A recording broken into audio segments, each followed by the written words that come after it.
was USA, USA. Yeah, driving me insane. I couldn't focus. So, thank you for sharing. Wear your colours of pride, that's what I say.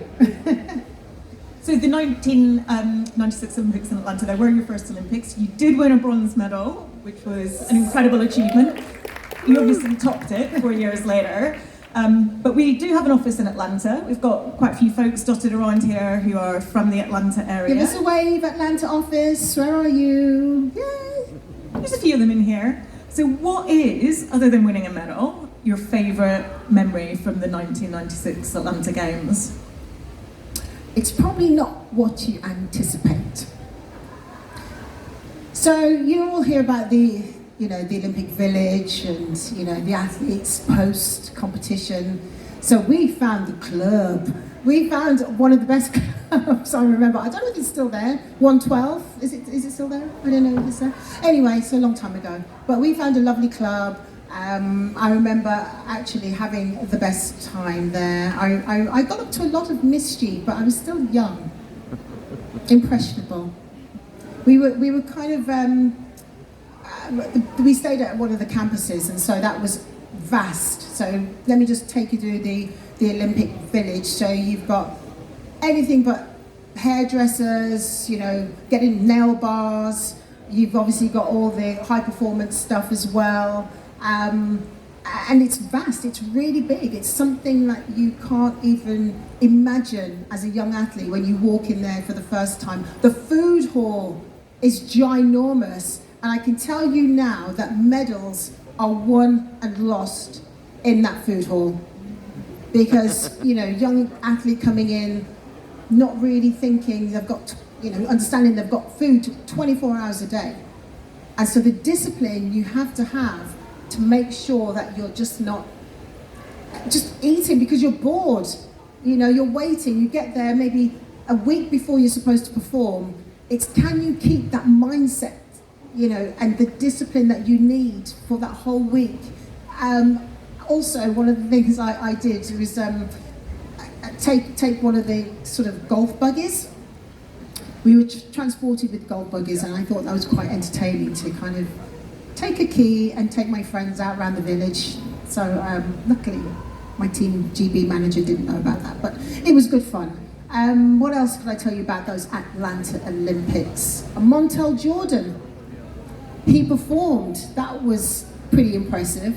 So again, talking about that whole first Olympic experience, very daunting. I was ranked number 2 in the world that year, and that was sort of my big breakthrough.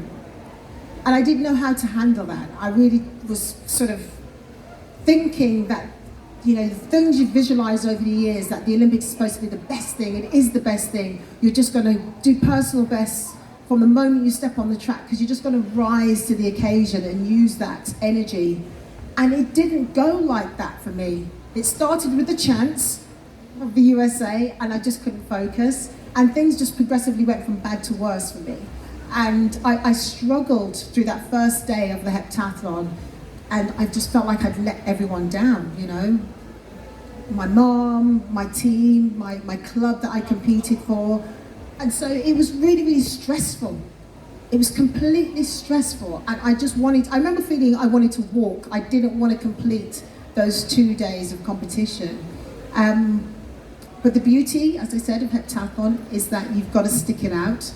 So even when things aren't going well, there's always just a glimmer of chance that you can turn it around, and that's life. You really just might turn it around even when you think, I've had enough. And I remember I had a really incredible javelin throw. So that's the penultimate event, and that catapulted me from something like 8th to bronze medal position, and it was a case of just hanging on in the 800. So I came away with the bronze medal. So those memories for me are very clear that, in the midst of confusion, if you can just center yourself and find that one nugget that you tell yourself, you can take yourself out of a very tricky and difficult situation, but you just got to hang in there. And I think there's some real parallels, obviously, for business there, not just about perseverance and, sort of keeping going in the face of setbacks, but also I'm presuming that you were able to take some of what you learned through that experience and use it when you won gold in 2000, because that wasn't a straightforward competition either, was it? No, and I think the learnings from Atlanta were invaluable. I made a lot of changes after that championships, and it was, for me, it was understanding, so you hadn't quite got everything in place. Now the fire was really lit for me to really kick on and make those vital changes that I think you need to make if you want to go from good to great.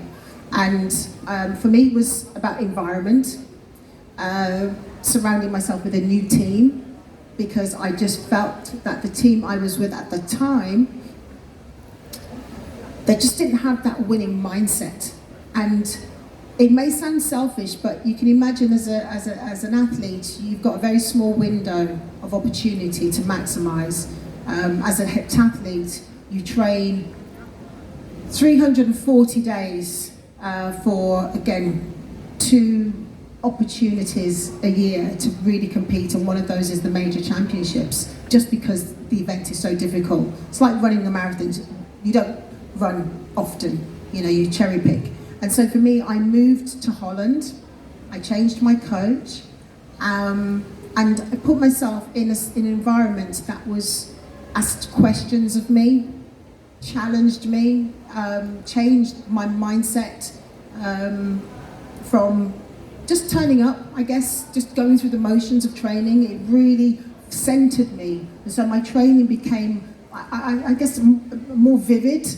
So it's not always about the hours that you're putting, it's are you using your mind in those hours that you are training? And that all just elevated for me. I just became a better athlete. I used the power of visualization a lot. So even when I got injured, you're using visualization to really think and hone in on the elements of the skill that can make a difference and can improve your performance. Because if any of you do look up pictures of Denise winning gold in Sydney, I think you were like 5% at you 95% tape all over your body, weren't you? Yeah, they thought it was the Mummy Returns. I was strapped. Literally from this leg, from the knee downwards. I had strapping because I'd injured my Achilles. The other ankle was a little bit, I'd say it's injured, but when you get to a point in your life, I was turning 28, I'd had the one Olympic experience, I felt it was my time. Despite all the injury setbacks, I felt Sydney was really supposed to be my time. And so when the decision came for me to actually, I guess, decide whether I wanted to go for it, being injured, I absolutely said yes. But that's when the shift mentally takes place, because I couldn't rely on my body physically. I wasn't optimal during those Sydney Games. It was very much my mindset that got me through and to that gold medal. I can't stress enough that sometimes you can get there, but with the right attitude to your learning and to your skill. And you've now translated that, I guess, into experience that you use to mentor today's athletes. So during the recent World Championships in Budapest, another British woman won gold in the World Championships, Katarina Johnson-Thompson, also an athlete who's faced a lot of adversity. My daughter and I sat and cried on our sofa in Boston. But you've been mentoring her, and you were clearly very emotional, and she was extremely complimentary about the impact that you've had on her. So how did you translate the experience that you had into something that clearly made a difference as she competed through adversity? I think when you get to a stage in your life, you've got to say, what's my purpose? And do you keep asking yourself that? And that's something I do quite regularly. What am I about? What is my journey? What's my purpose? And so when I retired, and I'll put it into context for you. When I retired from athletics, I felt lost. I felt a real loss of identity, purpose, and no one really prepares you for that. It was very much having to dust myself off, pick myself back up, and start to question what I wanted to achieve again. And sometimes in sport, it's like you're on this conveyor belt, and once you're off that performance conveyor belt, no one actually gives two hoots about you. You've done your job, and that's gone. So it's that, what's next?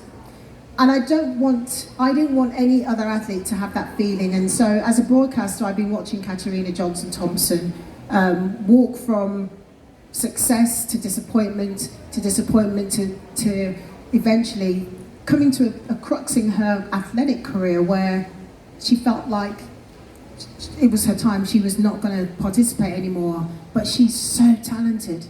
And so this is the power of mentoring. It's someone intercepting or making a difference at a key time can give you that belief again.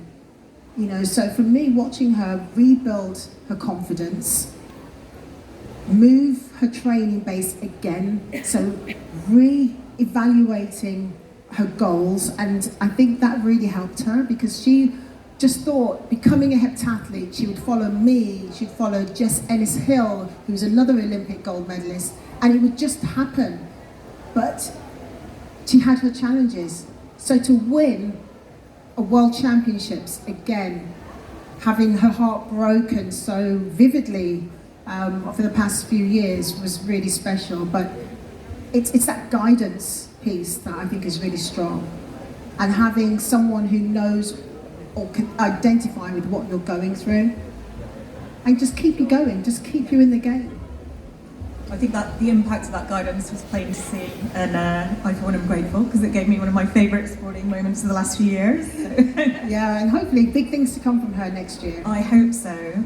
So I think we'll move on now to a few of the questions that folks have submitted for Denise while I rustle my papers here. Can I just tell you why we're standing, by the way? Because you can see there's two very comfortable chairs here. But Denise has been very kind to me. Because with my wee short legs, I wouldn't be getting on this stool with any dignity. So we decided that we'd use them as props. yeah, just balance, just poise.